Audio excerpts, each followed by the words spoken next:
La sclérose en plaques, un nom qui résonne avec complexité et défi. C'est une maladie neurologique chronique, auto-immune, qui touche des millions de personnes à travers le monde. Nous allons explorer ensemble ses mécanismes profonds, comprendre ses symptômes variés et analyser les approches thérapeutiques actuelles. L'objectif est de saisir l'impact de cette pathologie sur le système nerveux central et d'en décrypter les enjeux. Préparez-vous à une exploration fascinante. Objectifs de cette session sont clairs et essentiels. Nous allons, ensemble, apprendre à reconnaître les signes cliniques et radiologiques de la sclérose en plaques, et bien sûr, ses critères diagnostiques précis. Ensuite, nous explorerons les différentes formes cliniques de cette maladie pour une compréhension complète. Enfin, et c'est fondamental pour votre pratique, nous allons maîtriser sa prise en charge. C'est un programme dense mais passionnant. Plan, pour bien comprendre notre sujet aujourd'hui, nous allons structurer notre cours en 6 points essentiels. Nous commencerons par une introduction rapide, puis nous plongerons dans l'épidémiologie pour cerner la fréquence et la répartition. Ensuite, nous explorerons la physiopathologie pour saisir les mécanismes. Le diagnostic et les formes cliniques seront ensuite abordés, avant de conclure sur la prise en charge pratique. Accrochez-vous, on démarre tout de suite. L'affection neurologique chronique la plus fréquente de l'adulte jeune, c'est la sclérose en plaques. Elle se caractérise par une démyélinisation sélective du système nerveux central et constitue la première cause de handicap chez le sujet jeune. Cliniquement, attendez-vous à des poussées laissant potentiellement des séquelles définitives, ou une progression continue dès le début, parfois après une phase de poussée. Épidémiologie. Retenez une incidence annuelle de 1 à 3 cas pour 100 000 habitants. Concernant la prévalence, elle est très hétérogène. Les zones à haut risque avec plus de 30 cas pour 100 000 se situent en Europe du Nord et Amérique du Nord, tandis que l'Asie, l'Afrique et l'Amérique du Sud sont des zones à faible risque, sous les 5 cas. Enfin, on note une plus grande fréquence dans la population de race blanche. Meilleur marqueur à retenir est la surprésentation de l'allèle HLA-DR2, particulièrement chez nos patients d'origine caucasienne. Si un patient est porteur, son risque de développer la maladie est multiplié par 4. Côté démographie, l'âge de début se situe majoritairement entre 20 et 40 ans, cela représente 70% des cas. Enfin, pour le sexe, nous observons une nette prédominance féminine, avec un ratio de 2 à 3 femmes pour un homme. Ces données sont essentielles pour comprendre le profil de la maladie. Facteur de risque à retenir absolument pour notre cours. L'infection par le virus d'Epstein-Barr est un élément déclencheur crucial et souvent négligé. Le tabac, vous le savez, demeure un facteur de risque majeur et évitable. Nous devons également considérer l'obésité, dont la prévalence augmente, et son rôle démontré. Enfin, l'hypovitaminose D, une carence très fréquente, complète cette liste des facteurs à surveiller de près. C'est essentiel pour la prévention. La physiopathologie débute en périphérie où des lymphocytes T autoréactifs sont activés, puis prolifèrent et migrent. Ils traversent ensuite la BH pour pénétrer le SNC. Là, ils sont réactivés, attaquant le parenchyme cérébral et déclenchant une cascade inflammatoire. Cela mène à la démyélinisation et à des processus neurodégénératifs, qui sont au cœur des mécanismes de la maladie. Physiopathologie. C'est crucial de comprendre que tout débute par la naissance d'une plaque de démyélinisation, la disparition de la myéline au premier plan. Malheureusement, cela entraîne ensuite une lésion axonale au second plan. La conséquence ? Une perte des fonctions neurologiques, car ces voies de communication sont tout simplement détruites. C'est le mécanisme clé à retenir. Physiopathologie, la théorie mixte est cruciale. Elle postule que la sclérose en plaques est la conséquence lointaine d'une agression infectieuse chez un individu génétiquement prédisposé. L'aspect essentiel est que cette agression provoque une destruction immunologique spécifique de la myéline du système nerveux central. Et cela persiste même après l'élimination complète de l'agent infectieux. On parle d'un processus auto-immun post-infectieux. Alors, pour le diagnostic clinique, retenez que la symptomatologie est souvent multifocale, évoluant par poussée et rémission, c'est très caractéristique. D'emblée, 60% des patients débutent avec un signe unique. Les plus fréquents sont les signes moteurs, entre 35 et 40%, et la névrite optique rétrobulbaire, qui représente plus de 30% des cas. On observe aussi des troubles sensitifs subjectifs. Ces fluctuations sont vraiment la clé de cette présentation. Description clinique, les signes moteurs sont très fréquents et peuvent apparaître dès le début de la pathologie, notamment dans les formes progressives ou déjà évoluées. Typiquement, on observe une claudication médulaire intermittente qui diminue progressivement le périmètre de marche du patient. Les déficits sont souvent sévères, on retrouve des hémiparésies ou hémiplégies, des paraparésies, voire même des tétraparésies. Mais attention, la face est respectée, ce qui est un indice précieux d'une lésion médulaire cervicale. L'examen clinique d'un syndrome pyramidal révèle une constellation de signes clés. On observe un déficit moteur, une hypertonie spastique caractéristique, souvent accompagnée d'une trépidation épileptoïde des pieds. L'hyperréflectivité des ROT est constante, et bien sûr, la présence du signe de Babinski est un marqueur essentiel. Ces éléments combinés nous orientent fortement vers une atteinte du faisceau pyramidal. Troubles visuels associés à la névrite optique rétrobulbaire. Cette condition inflammatoire du nerf optique se manifeste par un flou visuel et une altération de la vision discriminative et des couleurs. Un signe clé est la douleur oculaire, souvent aggravée par les mouvements de l'œil. La norbe prédomine sur la vision centrale, entraînant un scotum. Retenez bien ces points. Troubles visuels. La névrite optique rétrobulbaire, ou norbe, est particulière, l'examen objectif de l'œil est souvent normal. C'est un point diagnostique majeur. Cependant, une norbe aiguë peut révéler un édème papillaire, parfois même hémorragique, évoquant une papillite. Plus tardivement, ou dans les formes chroniques, on note une décoloration caractéristique du segment temporal de la papille.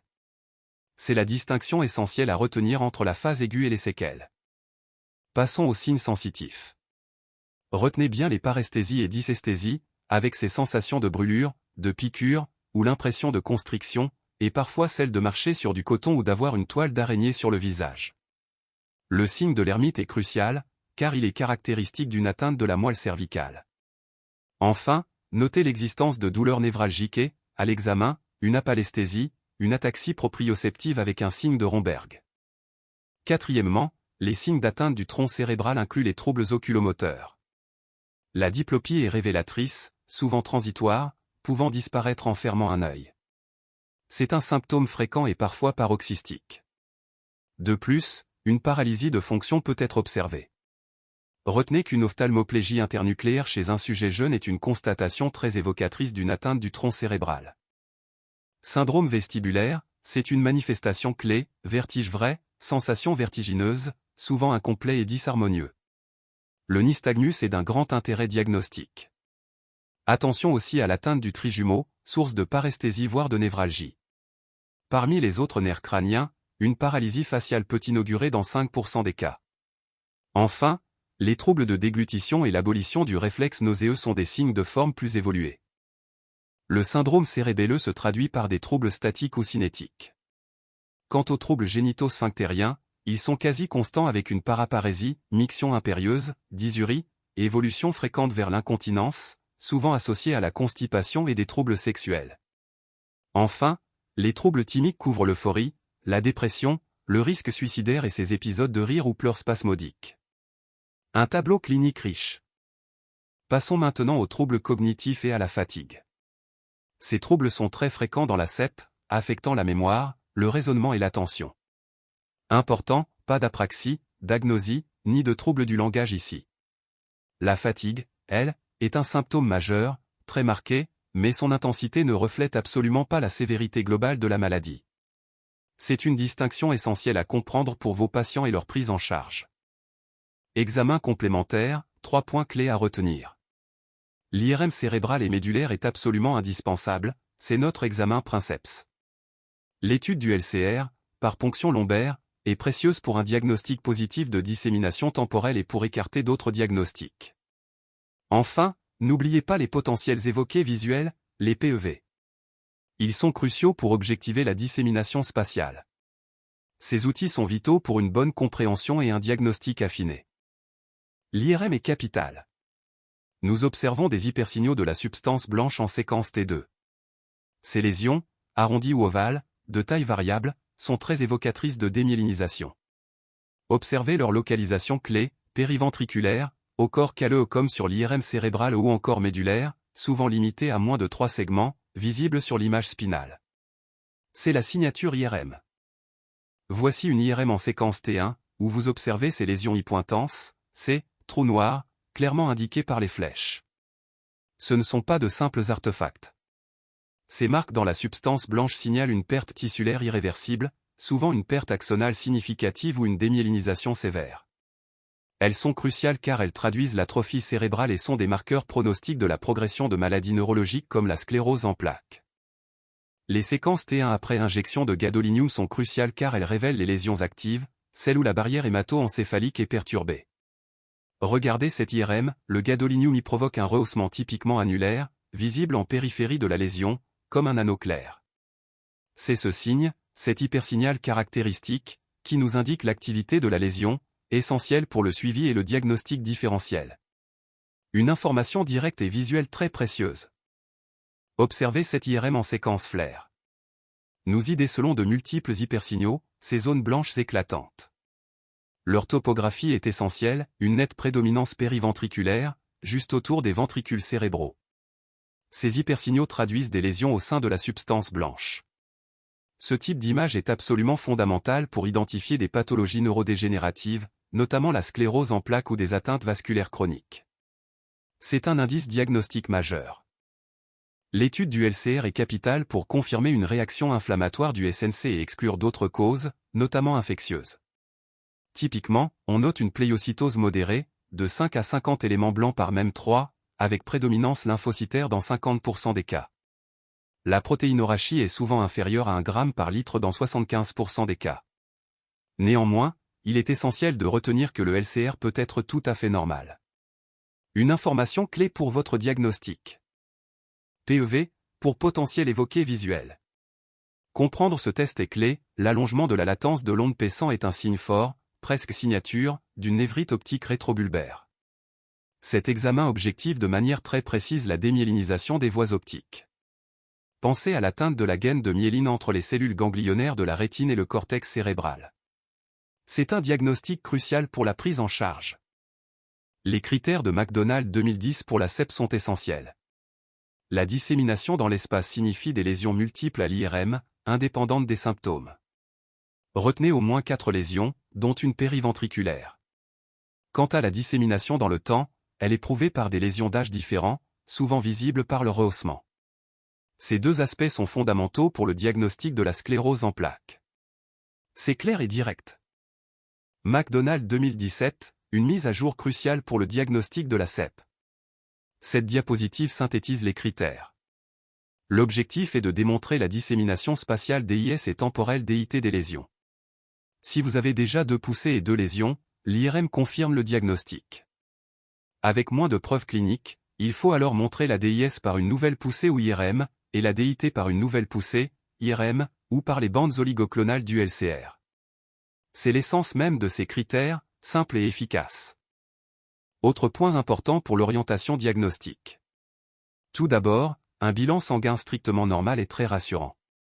Surtout, l'absence de syndrome inflammatoire est un argument majeur. Elle permet d'écarter d'emblée des diagnostics différentiels importants, notamment les maladies systémiques qui peuvent se manifester par des symptômes neurologiques. C'est une information clé pour restreindre le champ des possibles. Comment faire le diagnostic? C'est une question cruciale. L'importance de l'interrogatoire et de la clinique est fondamentale. Ces éléments nous permettent de collecter des informations essentielles pour mettre en évidence une dissémination temporelle et spatiale des symptômes. Cela signifie identifier si la maladie évolue dans le temps et affecte différentes parties du corps à différents moments. C'est la clé d'une bonne approche diagnostique. Les formes cliniques. La plus fréquente, c'est la forme rémitante récurrente, qui représente 85% des cas. Une poussée, c'est l'apparition ou l'aggravation de symptômes neurologiques pendant au moins 24 heures, sans fièvre, avec une récupération totale ou partielle. Il doit y avoir au moins 30 jours entre 2 poussées. Et sachez que dans 30% des cas, ces poussées sont multifocales dès le départ, ce qui traduit une dissémination spatiale. C'est clair? Les formes cliniques. La CEP rémitante, la plus fréquente, évolue par des poussées aiguës suivies de rémission. Le graphique illustre 2 scénarios, en rouge, la rémission complète, sans séquelles. Idéal. Mais en bleu, un handicap résiduel s'installe et s'accumule après chaque poussée, augmentant l'incapacité globale. Un point crucial, 85% de ces patients évolueront malheureusement vers une forme progressive secondaire. Les formes cliniques que nous allons aborder incluent les formes progressives, qui touche environ 10 à 15% des patients. Ces formes sont définies par une aggravation continue des symptômes sur une période d'au moins 12 mois. Le diagnostic peut s'avérer délicat, mais gardez à l'esprit que la présentation la plus fréquente est une myélopathie progressive. C'est un élément clé pour l'orientation et la gestion clinique de ces cas complexes. La sclérose en plaques progressive secondaire, ou CPSP, est un point crucial. Elle débute par une progression continue du déficit neurologique, suivant une période de poussée-rémission. Sur le graphique, la ligne orange montre cette évolution progressive seule. Mais attention, comme l'illustre la ligne bleue, des poussées aiguës peuvent encore se surajouter à cette progression du handicap. Il est vital de bien distinguer ces deux trajectoires pour la prise en charge. Passons maintenant aux formes cliniques. La CEP progressive primaire, c'est une évolution du handicap sans poussées individualisables claires. L'incapacité augmente dès le début, comme le montre la courbe verte, de manière continue sans rémission. Parfois, la courbe violette illustre des phases de stabilisation ou de très légères améliorations temporaires, mais la tendance reste une progression constante de la maladie. Retenez bien, une progression d'emblée, c'est la caractéristique majeure. Évaluation. Aujourd'hui, nous abordons le DSS, l'Expanded Disability Status Scale. C'est une échelle cruciale pour mesurer le niveau de handicap, notamment dans des maladies neurologiques comme la sclérose en plaques. Elle va de 0, pour une fonction neurologique normale, à 10, qui indique le décès. Chaque point sur cette graduation représente une progression très spécifique de la sévérité du handicap. Comprendre le DSS est fondamental pour le suivi des patients et l'évaluation des traitements. Le SDMT, pour Symbol Digit Modality Test, est un test fondamental pour l'évaluation rapide des troubles cognitifs, spécifiquement l'attention, chez les patients atteints de sclérose en plaques. Regardez cette image, le principe est simple. Il s'agit d'associer des symboles à des chiffres le plus rapidement possible. C'est un indicateur très fiable de la vitesse de traitement de l'information, crucial en neurologie pour suivre l'évolution de la maladie. Diagnostic différentiel. Mes amis, c'est un point absolument capital. Pourquoi ? Parce qu'en l'absence de tout signe biologique ou clinique réellement pathognomonique de la maladie, la sclérose en plaques reste, et c'est fondamental, un diagnostic d'élimination. Autrement dit, on doit d'abord écarter toutes les autres hypothèses possibles avant de poser ce diagnostic. Une démarche rigoureuse, indispensable. DGC différentiel ici, fondamental pour nos diagnostics. Cette diapositive synthétise les atteintes du SNC en fonction de leur mode évolutif, critères décisifs. On différencie les formes diffuses, souvent rémitantes, incluant les vascularites ou le syndrome de Devic, des atteintes systématisées progressives comme les dégénérescences spino-cérébelleuses. Puis, les atteintes localisées, qui peuvent être rémitantes, comme certaines tumeurs, ou progressives, à l'image de la malformation d'Arnold-Chiari. Un tableau clair pour aiguiser votre démarche diagnostique. La maladie de Devic, ou neuromyélite optique, est une pathologie auto-immune ciblant le système nerveux central. Elle se caractérise par une atteinte médulaire très sévère, typiquement une myélite transverse, associée à une atteinte ophtalmologique. Cette dernière peut être unilatérale ou bilatérale, menant potentiellement à des conséquences graves comme la tétraplégie ou la cécité. C'est donc une maladie qui exige une prise en charge rapide et spécialisée. La maladie de Devic se caractérise par une IRM médulaire essentielle, elle révèle une lésion étendue sur plus de 3 métamères, manifestant un hyposignal T1 et un hypersignal T2. C'est vraiment la signature spinale de cette pathologie. Parallèlement, l'imagerie cérébrale est souvent normale au début ou ne montre pas les lésions typiques de la sclérose en plaques. Ces distinctions sont cruciales pour le diagnostic. La maladie de Devic, ou NMOSD, se caractérise par des critères spécifiques. Au niveau du LCR, on observe une hypercytose de plus de 50 éléments et une hyperprotéinorachie supérieure à 1 g, mais attention, sans profil oligoclonal à l'immunoélectrophorèse. Les biomarqueurs essentiels sont les anticorps NMO, notamment les NMO-IgG anti-aquaporine 4, et les anticorps anti-MOG. C'est crucial pour le diagnostic différentiel. Traitement. Place maintenant à l'action. Cette partie est fondamentale car elle va nous plonger au cœur des solutions. Nous allons explorer ensemble les approches concrètes, les outils et les stratégies à déployer pour adresser efficacement les problématiques que nous avons analysées. C'est ici que la théorie rencontre la pratique, où nos connaissances prennent tout leur sens pour générer des résultats tangibles. Restez concentrés, le concret commence. Le traitement de la sclérose en plaques, comme vous le voyez, s'articule autour de 3 axes fondamentaux. Nous avons d'abord le traitement de la poussée, visant à gérer l'épisode aigu et réduire rapidement l'inflammation. Ensuite, le traitement de fond, absolument essentiel pour modifier l'évolution de la maladie à long terme, en espaçant les poussées et en limitant la progression du handicap. Enfin, le traitement symptomatique, crucial pour améliorer la qualité de vie quotidienne des patients en ciblant des manifestations spécifiques. Traitement de la poussée de CEP, l'hospitalisation et le repos sont primordiaux. La pierre angulaire et la cure de corticoïdes, avec la méthylprednisolone à forte dose, 1 g par jour en intraveineuse, durant 3 à 5 jours. Crucialement, nous vérifions toujours l'absence d'infection au préalable. Ce protocole s'associe à un régime hyposodé, pauvre en sucre, et inclut des adjuvants comme KCl, calcium et ranitidine. Une surveillance rigoureuse est de mise, tension artérielle, tolérance digestive et psychique, bilan sanguin et ECG. Traitement de fond, nous nous concentrons sur les immunomodulateurs, et en particulier l'interféron bêta. Retenez 3 options principales, le Rebif, 44 microgrammes, 3 fois par semaine en sous-cutané, le Bétafron, 250 microgrammes, 1 jour sur 2 également en sous-cutané, et l'Avonex, 30 microgrammes, 1 fois par semaine mais en intramusculaire. Attention aux effets secondaires majeurs, un syndrome pseudo-grippal très fréquent, une possible cytolyse hépatique et une leucopénie. C'est essentiel pour la surveillance. Traitement de fond. Nous avons tout d'abord l'acétate de glatiramère, connu sous le nom de Copaxone, administré en injection sous-cutanée, soit une injection quotidienne de 20 mg, soit 3 injections par semaine de 40 mg. Ensuite, pour les traitements oraux, retenez le diméthylfumarate en comprimé de 120 ou 240 mg, le teriflunomide à 14 mg par jour, et enfin le Fingolimo, disponible en 0,25 ou 0,5 mg, pris un comprimé par jour. Ces options sont cruciales. Traitement de fond. Nous étudions aujourd'hui le natalizumab, connu sous Tysabri.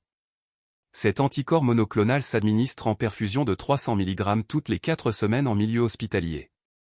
Son mécanisme est clé, il empêche les lymphocytes de franchir la barrière hémato-méningée. Les indications sont strictes, pour les formes rémitantes très actives ou l'échec d'une première intention. Soyez vigilants quant à son effet secondaire majeur, la lampe. Traitement de fond, chers étudiants, pour la sclérose en plaques progressive, voici le point essentiel à graver dans vos mémoires. L'ocrelizumab, un anti-CD20, représente aujourd'hui le seul et unique traitement indiqué pour cette forme clinique spécifique. C'est une avancée majeure, et cette exclusivité thérapeutique en fait une information absolument capitale pour votre future pratique. Retenez bien ce nom, ocrelizumab. Traitement symptomatique, ces mesures sont cruciales pour améliorer le quotidien des patients. On mise d'abord sur la kinésithérapie, fondamentale en dehors des poussées pour maintenir la mobilité. Un soutien psychologique est aussi indispensable pour accompagner le parcours. Pour lutter contre la spasticité, des solutions existent, la baclofène à 10 mg est une option médicamenteuse, et la toxine botulinique offre un traitement ciblé complémentaire. C'est une approche globale qui fait toute la différence. Traitement symptomatique, pour les douleurs neurologiques, nous avons la mitriptyline à faible dose, de 10 à 25 mg par jour, ou encore la gabapentine à 300 mg et la prégabaline de 50 à 150 mg, toutes 2 antiépileptiques. Pour les troubles sphinctériens, en cas d'incontinence, le Driptane à 5 mg est une option. Quant aux rétentions urinaires, l'autosondage et la rééducation du sphincter de la vessie sont des approches fondamentales. Nous ciblons chaque symptôme avec précision. Objectif. Pour cette session, nous allons ensemble maîtriser 3 points clés. Premièrement, reconnaître les signes cliniques et radiologiques de la sclérose en plaques, la CEP, ainsi que ses critères diagnostiques. Deuxièmement, bien identifier les différentes formes cliniques de cette maladie. Et enfin, nous verrons comment optimiser sa prise en charge. Une feuille de route claire pour aborder sereinement la CEP.